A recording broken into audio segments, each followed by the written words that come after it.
اعوذ باللہ من الشیطان الرجیم بسم اللہ الرحمن الرحیم وَإِذْ اور جب، یہ جو اذ ہے، اذ کا لفظ یہ اذکر کا معنی میں آتا ہے، یاد کریں۔ اذ اس کا جو پیچھے بیک گراؤنڈ لفظ ہے وہ ہے اذکر، یہ اس کا محفف ہے اذ، اذکر یعنی یاد کریں۔ وَإِذْ اور جب، تو سلیس اس کا ترجمہ کیا جاتا ہے جب۔ وَإِذْ اور جب، قَالَ کہا، موسیٰ علیہ السلام نے، لِقَوْمِهِ لیے قومِهِ اپنی قوم سے۔ وَإِذْ قَالَ مُوسَىٰ لِقَوْمِهِ اور جب موسیٰ علیہ السلام نے اپنی قوم سے فرمایا، اپنی قوم سے کہا، یا قومی، اے میری قوم، اذکروا تم یاد کرو، اذکروا تم یاد کرو، نعمت اللہ نعمت اللہ کی، علیکم اللہ پر، تم پر، تمہارے، اذکروا نعمت اللہ علیکم اپنے اوپر اللہ کی نعمت یاد کرو۔ اذ جب، جعل اس نے کیا، فیکم تم میں، انبیاء علیہ السلام کو، جب اس نے تمہارے اندر انبیاء کرام علیہ السلام کو پیدا کیا یا بنایا۔ وجعل اور اس نے بنایا، تمہیں ملوکن بادشاہ، وجعلکم ملوکا اور اس نے تمہیں بادشاہ بنایا۔ وآتاکم وآتا اور اس نے عطا کیا، تمہیں ما وہ کچھ، لم نہیں، یؤتی اس نے عطا کیا، احدن کسی ایک کو، من العالمین تمام جہانوں میں۔ وآتاکم ما لم یؤتی احدا من العالمین اور اس نے تمہیں وہ کچھ عطا کیا جو اس نے تمام جہانوں میں کسی کو نہیں دیا، یعنی جو تمہارے زمانے میں ہے ان میں تمام جہانوں میں کسی کو نہیں دیا۔ اس آیت مبارکہ میں اللہ تعالی حضرت موسیٰ علیہ السلام نے اپنی قوم کو اللہ کی نعمتیں یاد کرائی ہیں۔ پہلی بات تو یہ سمجھنے والی ہے، آپ دیکھیں اس آیت مبارکہ میں اللہ تعالی نے فرمایا وَإِذْ قَالَ مُوسَىٰ لِقَوْمِهِ، اللہ تعالی نے فرمایا کہ موسیٰ علیہ السلام نے فرمایا اپنی قوم سے۔ دو باتیں یہاں پیش نظر رکھیں کہ اللہ تعالیٰ نے جب بھی پچھلے انبیاء کرام کا قرآن میں ذکر کیا ہے تو اسی طرح ذکر کیا ہے، ان کا نام لے کر ذکر کیا ہے کہ نوح علیہ السلام نے اپنی قوم سے کہا، بعد میں ابراہیم علیہ السلام کا ذکر قوم کے ساتھ آتا ہے، اسی طرح حضرت عیسیٰ علیہ السلام کا، جتنے بھی انبیاء کرام کا قرآن میں ذکر ہوا ہے اسی طرح اللہ تعالی نے کیا ہے، سوائے حضور صلی اللہ علیہ وسلم کی۔ آقا علیہ الصلوۃ والسلام کا نام مبارک اللہ تعالی نے اپنے محبوب کا کہیں بھی اس طرح نہیں لیا، یہ ایک انفرادیت ہے انبیاء کرام کا تذکرہ کرنے میں اور حضور صلی اللہ علیہ وسلم کا تذکرہ کرنے میں، بلکہ قرآن میں صرف حضور نبی اکرم صلی اللہ علیہ وسلم کا اسم اقدس محمد صلی اللہ علیہ وسلم، یہ قرآن میں صرف 4 مرتبہ آیا ہے، اور وہ بھی اللہ تعالی نے آپ کی شانوں کے ساتھ اس کا ذکر کیا ہے، یعنی اپنے حبیب کے مقام کو اللہ تعالی نے مخاطبت میں بھی خطاب کرنے کے انداز میں بھی فرق کیا ہے۔ تو اس میں بھی اللہ تعالی، اس میں یہی ہے کہ اللہ تعالی نے حضرت موسیٰ علیہ السلام کا ذکر کیا ان کا نام لے کر، اور جب موسیٰ علیہ السلام نے کہا لقومی ہی اپنی قوم سے، چونکہ وہ ایک خاص محدود قوم کی طرف آئے تھے، نبی بن کر، رسول بن کر بنی اسرائیل کی طرف، اس لیے اللہ تعالیٰ نے ان کی قوم کی طرف اشارہ کیا، اور اس میں بھی حضور صلی اللہ علیہ وسلم کا امتیاز ہے کہ آقا علیہ الصلوۃ والسلام کسی خاص قوم کی طرف نہیں آئے بلکہ سارے بنی نوع انسان کی طرف آئے ہیں، سارے انسانوں کی طرف آپ رسول بن کر تشریف لائے ہیں. تو فرمایا جب موسیٰ علیہ السلام نے اپنی قوم سے فرمایا یا قوم اذکروا نعمت اللہ علیکم، اے میری قوم تم اپنے اوپر اللہ کی نعمتوں کو یاد کرو. انہیں نعمتوں کی یاد دہانی کرائی جا رہی ہے. اللہ تعالی نے تمہیں فرعون کے عذاب سے نجات دے دی. وہ تمہارے بچوں کو ذبح کرتا تھا، تمہاری بچیوں کو زندہ رکھتا تھا، تو اللہ تعالی نے تمہیں اس سے نجات دے دی، اس کے عذاب سے، اس کی سزا سے نجات دے دی. پھر اللہ تعالی نے اس کو اس کے لشکر سمیت غرق کر دیا. یہ بھی اس کو سزا مل گئی، یہ بھی اللہ کی نعمت ہوئی. حضرت موسیٰ علیہ السلام کے ذریعے بنی اسرائیل کو فتح یابی مل گئی، یہ بھی اللہ کی نعمت ہو گئی. پھر اللہ تعالی کی طرف سے بادلوں کا ان پر سایہ ہوتا، یہ بھی اللہ تعالی کی طرف سے نعمت ہو گئی. پھر ان کے لیے پانی کے چشمے بھی جاری کیے گئے، پانی کے چشمے بھی جاری کیے گئے پتھر میں سے. تو اتنی نعمتیں ہیں جو اللہ تعالی نے بنی اسرائیل پر کی. تو حضرت موسیٰ علیہ السلام وہی یاد دہانی کرا رہے ہیں، اے میری قوم تم اپنے اوپر اللہ کی نعمتوں کو یاد کرو. اور یہاں ایک خاص نعمت کا بھی ذکر کیا، ایک خاص نعمت کا ذکر کیا ساتھ، اذ جعل فیکم انبیاء، جب اس نے تمہارے اندر رسول بنائے، تمہارے اندر رسول بنائے، انبیاء بنائے، تمہارے اندر انبیاء بنائے. یہاں یہ بات بھی یاد رکھیں کہ کوئی بندہ بھی اپنے کسب سے، اپنے فعل سے، اپنی عبادت سے نبی نہیں بن سکتا، نبی نہیں بنا کبھی بھی. کوئی بندہ بھی اپنے کسب سے، اپنی عبادت سے، اپنے مجاہدہ سے، اپنی محنت سے کوئی بندہ بھی نبی نہیں بنا. نبی کیسے بنتا ہے؟ نبی کیسے بنائے گئے؟ نبی صرف اللہ کی ذات چنتی تھی. اللہ تعالیٰ نے جس کو نبوت سے سرفراز فرمانا ہوتا تھا، اللہ تعالیٰ اس کو نبی چن لیتے تھے. کوئی بندہ بھی اپنی ریاضت، مجاہدہ، عبادت سے نبی نہیں بنتا تھا. اس لیے یہاں یہ نعمت یاد کرائی کہ جب اس نے تمہارے اندر انبیاء کرام کو بھیجا، انبیاء کرام کو پیدا کیا. اب وہ دیکھیں، کیونکہ بنی اسرائیل کی طرح حضرت موسیٰ علیہ السلام آئے، تو ان میں جو انبیاء کرام کو بھیجنے کا سلسلہ حضرت ابراہیم علیہ السلام اور ان کے بعد شروع ہو گیا تھا. حضرت اسحاق علیہ السلام، ان کے بیٹے، پھر آگے ان کے بیٹے حضرت یعقوب علیہ السلام، پھر آگے ان کے بیٹے حضرت یوسف علیہ السلام، پھر اسی طرح سلسلہ چلتا رہا حضرت موسیٰ علیہ السلام تک، اور بعد میں بھی حضرت عیسیٰ علیہ السلام تک سلسلہ چلتا رہا. کہ فرمایا اللہ تعالی نے جو دنیا کا سب سے بڑا منصب ہے اللہ کی بارگاہ میں، نبوت کا، فرمایا وہ تمہارے اندر اللہ تعالی نے انبیاء کرام کو پیدا کیا، انہوں نے بھیجا. اور پھر آگے فرمایا وَجَعَلَكُم مُلُوكًا، اور اس نے تمہیں بادشاہ بنایا. بادشاہت ہر نعمت اللہ کی طرف سے ملتی ہے، وہ عطا کرتا ہے، لیکن بادشاہت بننے میں، بنانے میں، اس میں انسانوں کا بھی عمل دخل ہوتا ہے.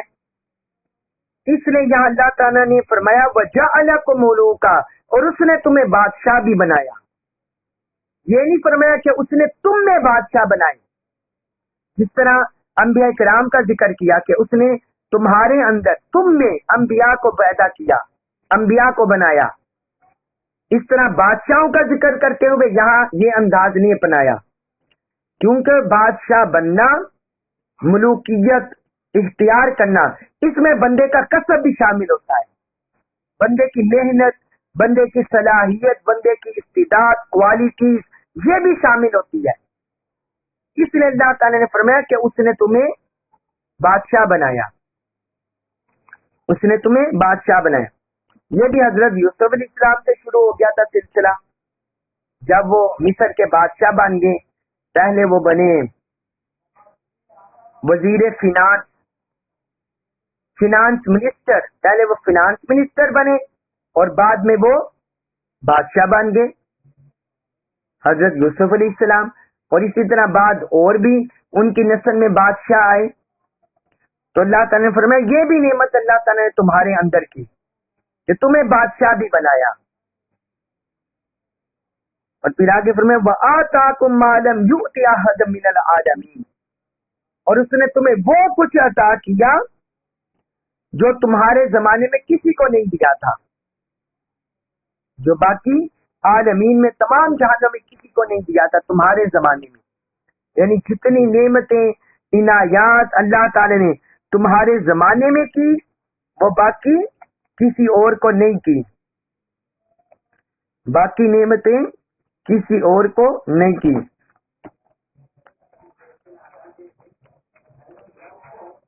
تو یہ اللہ تعالیٰ نے انہیں گنوایا ہے اپنی نعمتیں، طرح طرح کی نعمتیں.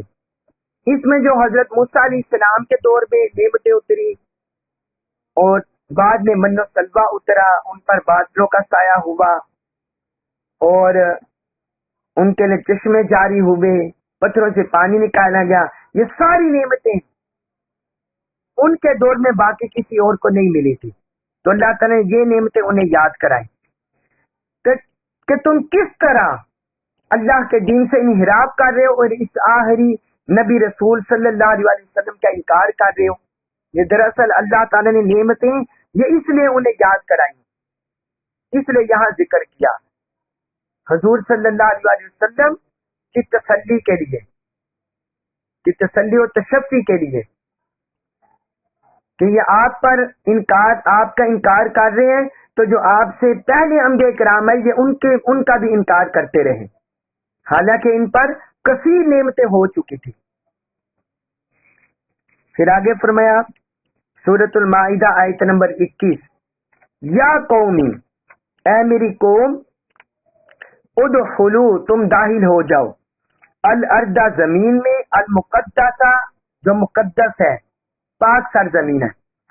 فرمایا اے میری قوم تم مقدس سرزمین میں داخل ہو جاؤ، اللہ کی وہ جو کتبہ لکھ دی ہے، اللہ نے، لکم تمہارے لیے، اللہ کی کتب اللہ لکم، وہ سرزمین جو اللہ نے تمہارے لیے لکھ دی ہے. ولا ترتدوا، اور نہ تم پیچھے ہٹنا، ولا ترتدوا، اور تم پیچھے نہ ہٹنا، الا، اوپر، ادبارکم، اپنی پشتوں کے، اپنی پشتوں بل پیچھے نہ ہٹنا، فتنقلبوا، ورنہ تم پلٹو گے، فتنقلبوا، ورنہ تم پلٹو گے، خاسرین، نقصان اٹھانے والے، ورنہ تم نقصان اٹھانے والے پلٹو گے. اب اس آیت مبارکہ میں اللہ تعالی نے حضرت موسیٰ علیہ السلام کا ایک اور آڈر ذکر کیا جو انہوں نے اپنی قوم بنی اسرائیل کو کیا. انہوں نے بنی اسرائیل کو حکم دیا کہ یہ جو بستی ہے اس بستی میں داخل ہو جاؤ. وہ بیت المقدس کی بستی تھی یا ملک شام کی، یہ مفسرین مختلف بیان کیا ہے. وہ کہتے ہیں یہاں کوہ طور کے پاس سرزمین وہ مراد ہے، یا بیت المقدس کی سرزمین مراد ہے، یا ملک شام کی. تو بہت سو نے یہی کہا ہے کہ اس سے مراد فلسطین اور ملک شام کا علاقہ ہے، وہ مراد ہے. تو وہاں بستی میں انہیں حکم دیا گیا کہ تم اس سرزمین میں داخل ہو جاؤ، یہاں جا کر تم قبضہ، یہاں جا کر تم ظالم جابر قوم سے جہاد کرو، اور جو وہ تم پر ظلم کرتے رہی ہیں تم ان کا حساب نپٹا دو، اور تم اس بستی پر جا کے قبضہ کر لو، کیونکہ وہاں وہ قوم تھی جنہوں نے بنی اسرائیل پر ظلم کر کے انہیں وہاں سے نکالا تھا. تو اس لیے اللہ تعالیٰ کی طرف سے آرڈر ہوا کہ تم اس بستی میں داخل ہو جاؤ. مقدس سرزمین، اب یہ دیکھیے ساری زمینیں اللہ تعالیٰ نے بنائی ہیں. پاکستان بھی بنایا ہوا اللہ کا ہے، یہاں کی ساری زمینیں اللہ کی بنائی ہوئی ہیں. اس طرح امریکہ تک، کینیڈا تک، عرب ممالک، ایشیا کے ممالک، افریقن ممالک، جتنے بھی بر اعظم پھیلے ہوئے 7 بر اعظم، ساری زمینیں اللہ کی بنائی ہوئی ہیں. تو جب ساری زمینیں اللہ نے بنائی ہیں تو کیا ساری پاک نہیں ہے؟ سب بے شک بنائی اللہ نے ہے، مگر سب پاک نہیں ہے۔ اللہ تعالیٰ جو پاک فرماتا ہے کسی سرزمین کو تو وہ خاص نسبت کی وجہ سے فرماتا ہے۔ وہ بیت المقدس کو یا ملک شام کو اللہ تعالیٰ نے اس لیے الارض المقدسہ پاک سرزمین فرمایا کیونکہ وہاں انبیاء کرام کے مسکن ہیں، وہاں انبیاء کرام کے رہنے کی جگہ ہیں، ان کی پیدائشی جگہ ہیں اور ان کی وفات کی جگہ ہیں، اور وہاں انبیاء کرام نے توحید کا نور پھیلایا، رسالت کا نور پھیلایا، اللہ کی عبادت، توحید، اس کی قربت کا نور پھیلایا۔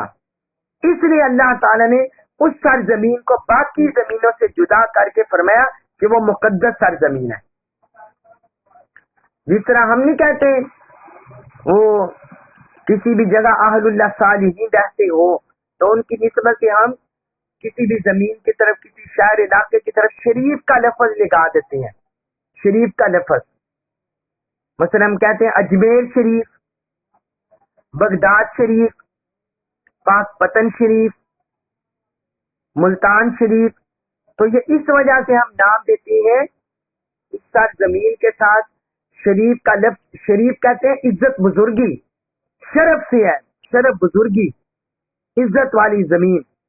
تو اس کو اس وجہ سے کہا جاتا ہے کہ یہ اللہ تعالیٰ کی سنت ہے، قرآن میں اللہ کی سنت ہے کہ جس سرزمین پر اللہ والوں کا ڈیرا ہو، ان کا مسکن ہو، اور وہاں ان کی دعوت سے، ان کی توحید سے اللہ کی توحید کا پیغام پھیلا ہو، اللہ کے احکام کا پیغام پھیلا ہو، تو اس کو الارض المقدسہ اللہ تعالی نے نام دیا۔ تو اس لیے ہم بھی ان اہل اللہ صالحین سے وابستہ سرزمینوں کو شریف شریف کہتے ہیں۔ پھر آگے اللہ تعالی نے فرمایا یہ تمہارے لیے لکھ دی گئی ہے، یعنی اسے تمہارے مقدر میں کر دیا گیا ہے، تم اس پر فتح یاب ہوگے، بس تم نے جرأت سے کام لینا ہے اور یہاں جا کر ظالموں کے خلاف لڑنا ہے۔ فرمایا ظالموں کے خلاف لڑنا ہے۔ وَلَا تَرْتَدُّوا عَلَىٰ أَدْبَارِكُمْ، اور تم اپنی پشت بال پیچھے نہ پلٹنا، اپنے نبی کی اطاعت کرو، اللہ کا حکم مانو اور ایڑیوں بال پیچھے نہ پلٹو۔ اب جہاد کے لیے کمر بستہ ہو جاؤ، اللہ کے دین کا پرچم سر بلند کرنے کے لیے اور وہاں سے ظلم کو مٹانے کے لیے کمر بستہ ہو جاؤ اور تیاری کر لو اور تم اس میدان میں کود جاؤ۔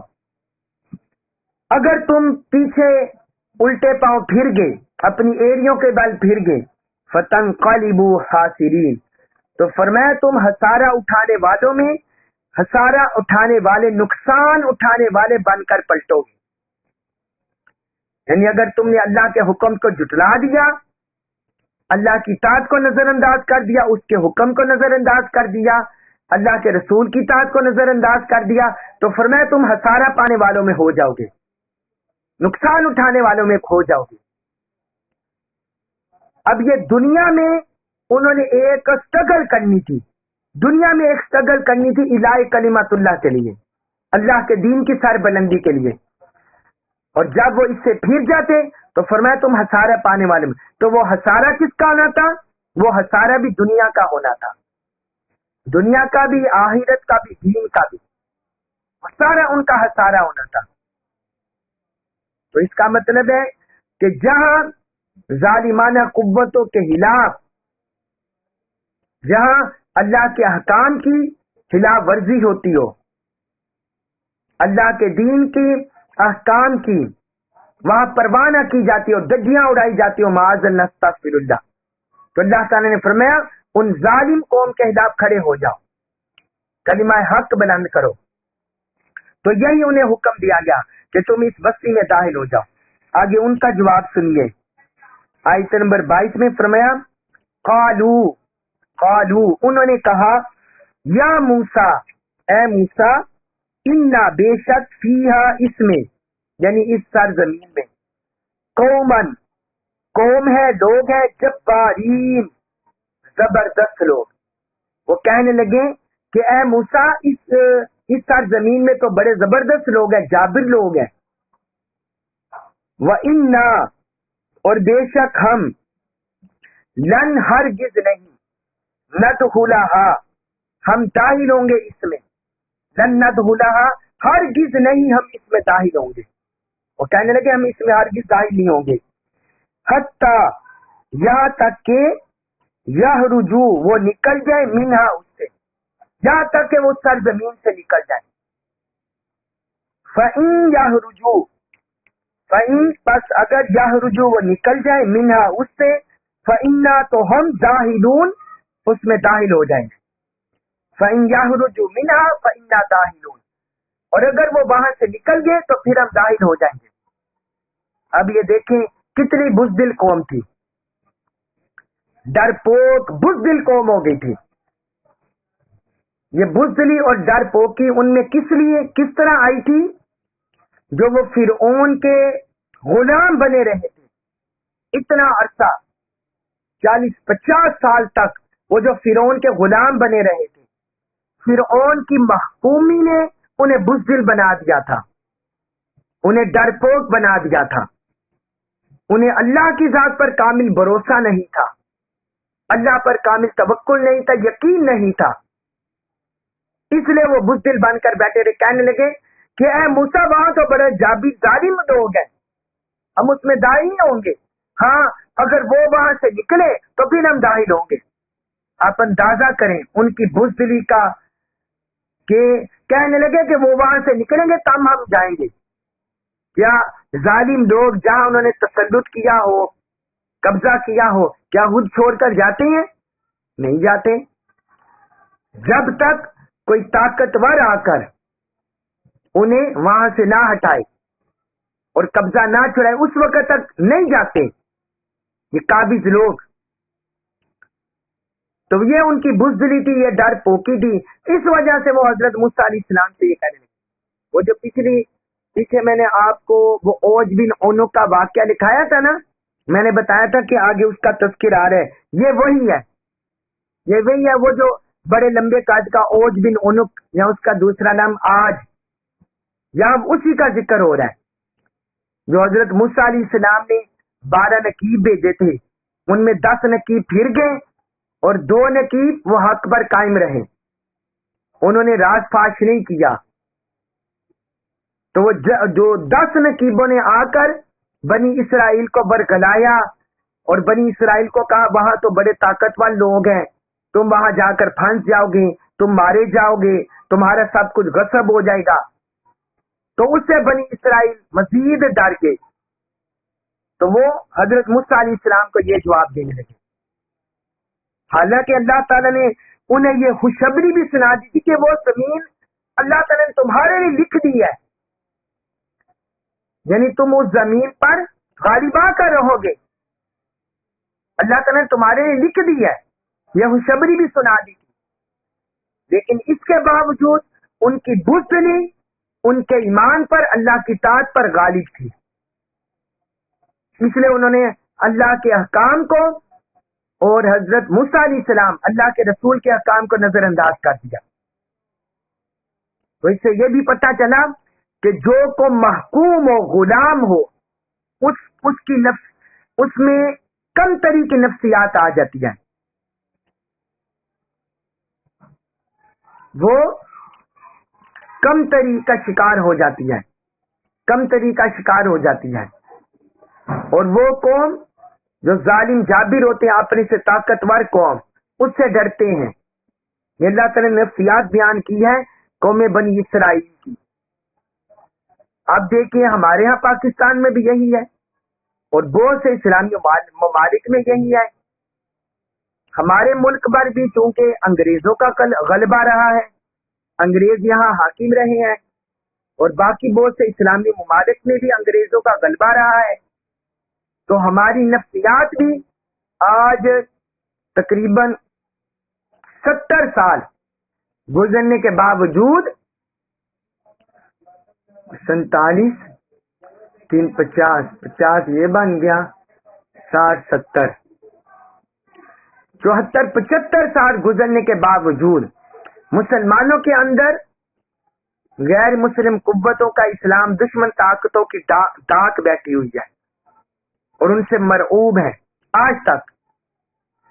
تو یہ غلامی محکومی کے اثرات ہوتے ہیں. وہ کہنے لگے جب وہ یہاں سے نکلیں گے تو تب ہم وہاں داخل ہوں گے. یعنی ڈر پوکی میں کیسی نفسیات کا وہ شکار تھے. پھر آگے اللہ تعالیٰ نے فرمایا آیت نمبر 23 میں قالا کہا رجلانی دو آدمیوں نے دو شخصوں نے کہا من الذین ان لوگوں میں سے یخافون جو ڈرتے تھے یعنی جو اللہ سے ڈرنے والے تھے ان لوگوں میں سے جو اللہ سے ڈرنے والے تھے ان میں سے دو آدمیوں نے کہا. آگے مزید ان کی صفت اللہ تعالیٰ نے بیان کی انعم انعام کیا اللہ نے علیہما ان دونوں پر اللہ نے انعام کیا تھا. وہ انہوں نے کیا کہا ان سے ادخلو تم داخل ہو جاؤ علیہم ان پر یعنی ان لوگوں پر بلا خوف تم داخل ہو جاؤ الباب دروازے سے.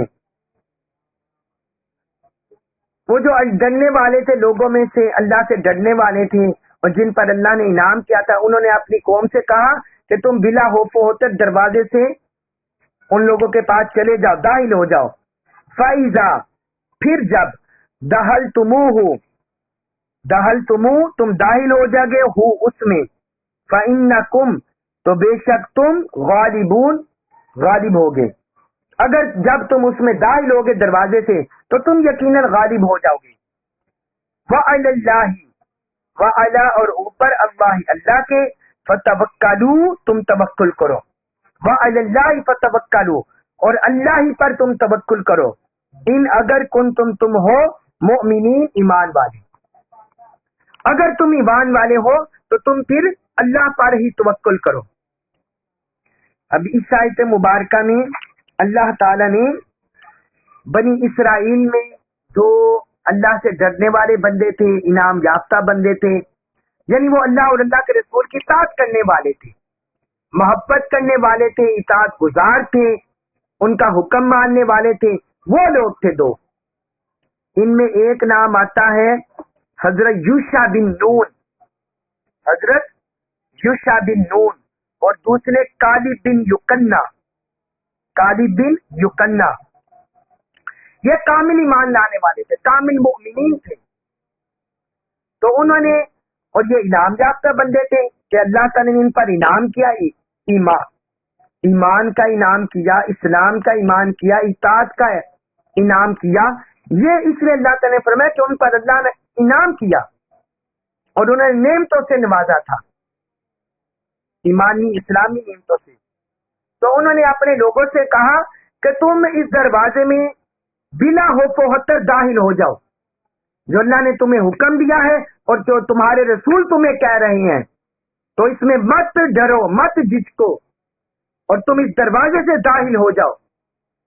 فَإِذَا دَخَلْتُمُوهُ فَإِنَّكُمْ غَالِبُونَ جب تم اس میں داخل ہوگے تو تم ہی غالب آؤ گے تو تم یقیناً غالب آؤ گے کیونکہ اللہ کے فرمان پر ان کا ایمان تھا. انہوں نے اللہ کا فرمان سن لیا تھا کہ اللہ نے فرما دیا کہ اللہ نے یہ زمین تمہارے لیے لکھ دی ہے اس پر غالب آنا لکھ دیا ہے. فرمایا اس میں داخل ہو جاؤ تم غالب آ جاؤ گے.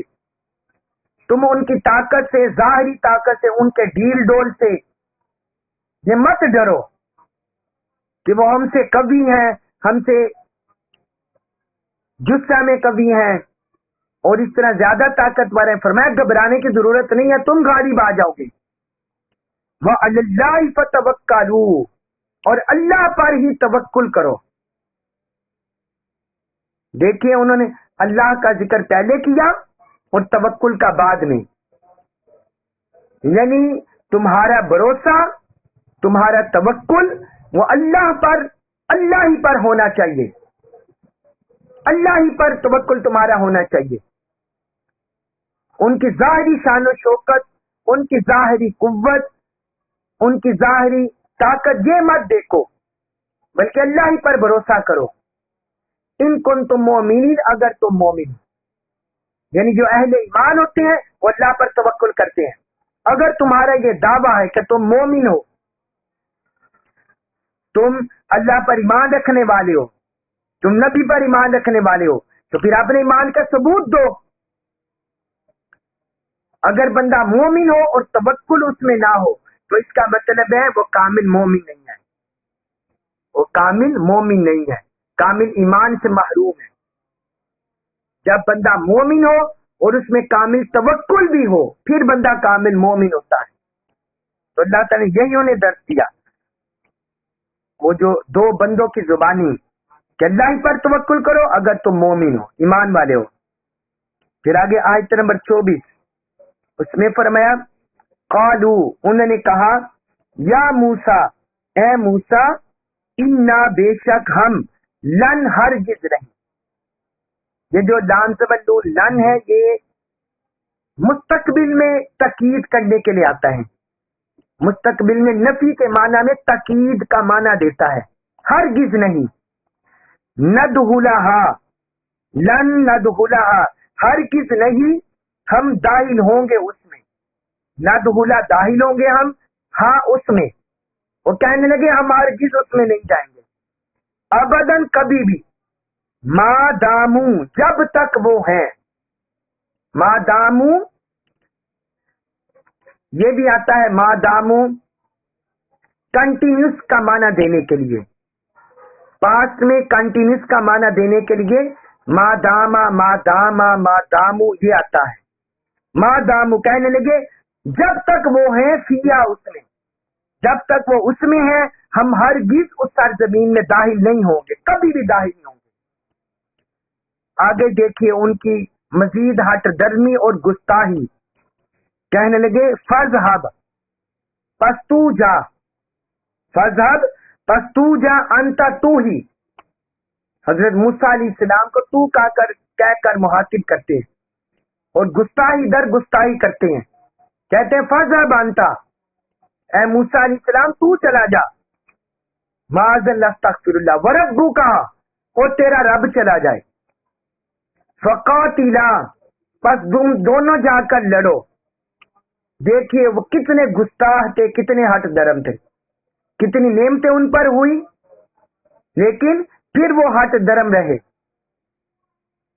فقاتلا کہنے لگے پس تم دونوں جا کر لڑو، انا بے شک ہم، ہاہونا یہی، ہاہونا یہی، قائدون بیٹھے ہیں، ہم تو یہی بیٹھے ہیں، تم دونوں جا کر لڑو۔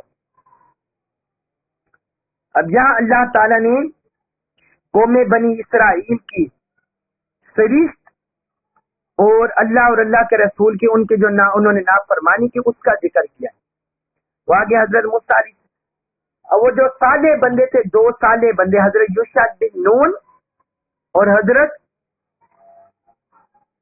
انہوں نے ڈرایا بھی اور انہوں نے کہا بھی، کالب بن یوکنا، حضرت یوشع بن نون اور کالب بن یوکنا، انہوں نے ڈرایا بھی کہ تم بے خوف ہوتر ہو کر اس شہر میں چلے جاؤ، تمہیں گھبرانے کی ضرورت نہیں ہے۔ لیکن اس کے باوجود وہ اتنے بزدل تھے، اتنے ہٹ درم تھے، اللہ اور اللہ کے رسول کے اتنے مخالف تھے، اتنی مخالفت کرنے والے تھے، نافرمان تھے، کہنے لگے کہ ہم ہرگز کبھی بھی اس میں نہیں جائیں گے جب تک وہ اس میں، یعنی جب تک وہ ظالم جابر لوگ اس میں ہیں تو ہم اس میں داخل نہیں ہوں گے۔ فذهب انت وربک، اے موسیٰ تم اور تمہارا رب جاؤ، یعنی ایک تو حضرت موسیٰ علیہ السلام کو انت کا مطلب ہے تو، ایک مرد مذکر ہو اس کے لیے بولا جاتا ہے انت، تو ایک تو انہوں نے بے ادبی گستاخانہ طریقے سے حضرت موسیٰ علیہ السلام کو خطاب کیا کہ تو چلا جا، معاذ اللہ استغفر اللہ، گستاخی بے ادبی کا طریقہ۔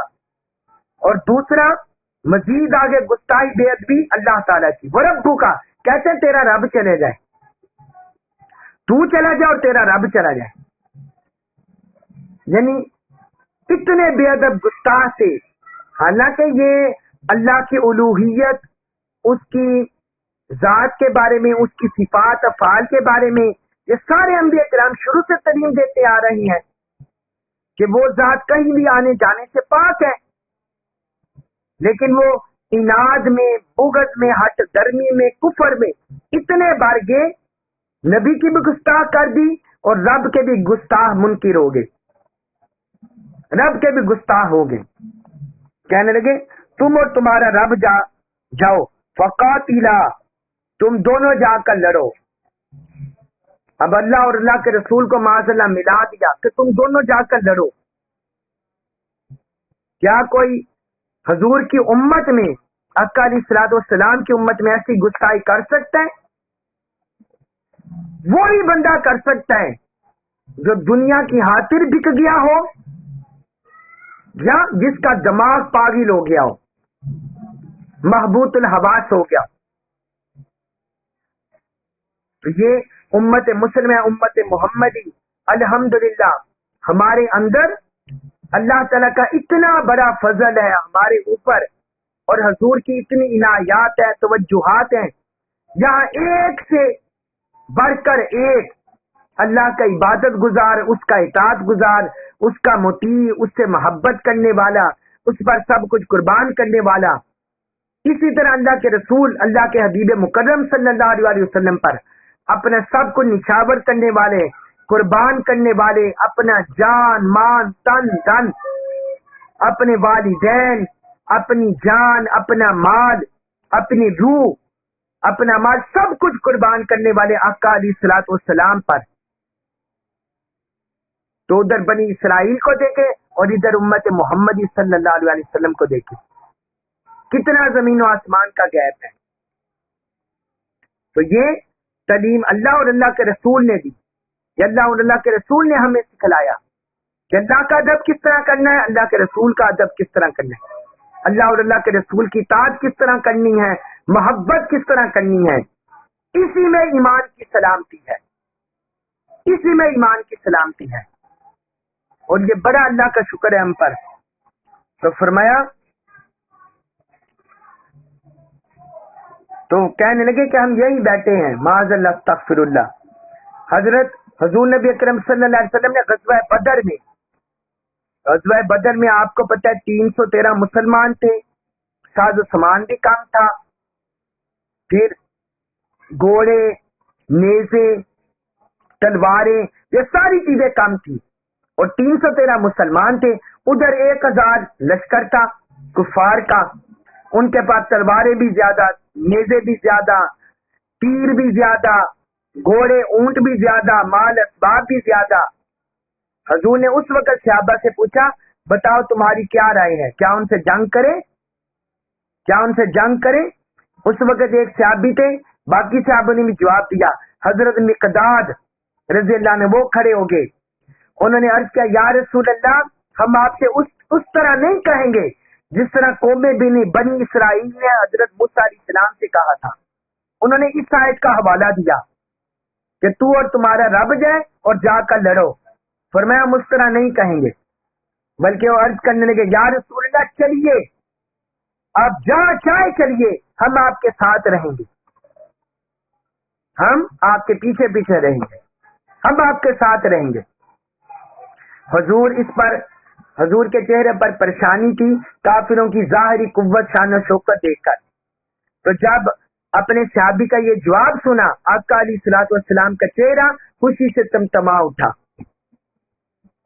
حضور خوش ہو گئے کہ میرے صحابہ کے اندر یہ جذبہ ہے۔ اور بعض صحابہ نے یہ بھی عرض کیا، یا رسول اللہ، آپ ہمیں اگر برق الغماد یعنی سمندر میں گھوڑے دوڑانے کا کہیں گے تو یا رسول اللہ ہم سمندر میں گھوڑے دوڑا دیں گے، سمندر میں گھوڑے ڈال دیں گے، آپ ہمیں حکم فرمائیں۔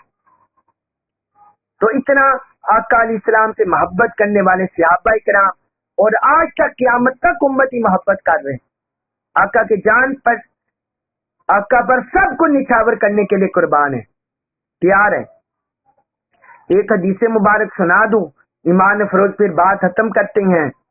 ہمارے لیے حضور نے ارشاد فرمایا، حضور نے ایک بار صحابہ کرام سے پوچھا کہ اے میرے صحابہ بتاؤ کہ سب سے عجیب ایمان والے کون سے لوگ ہیں؟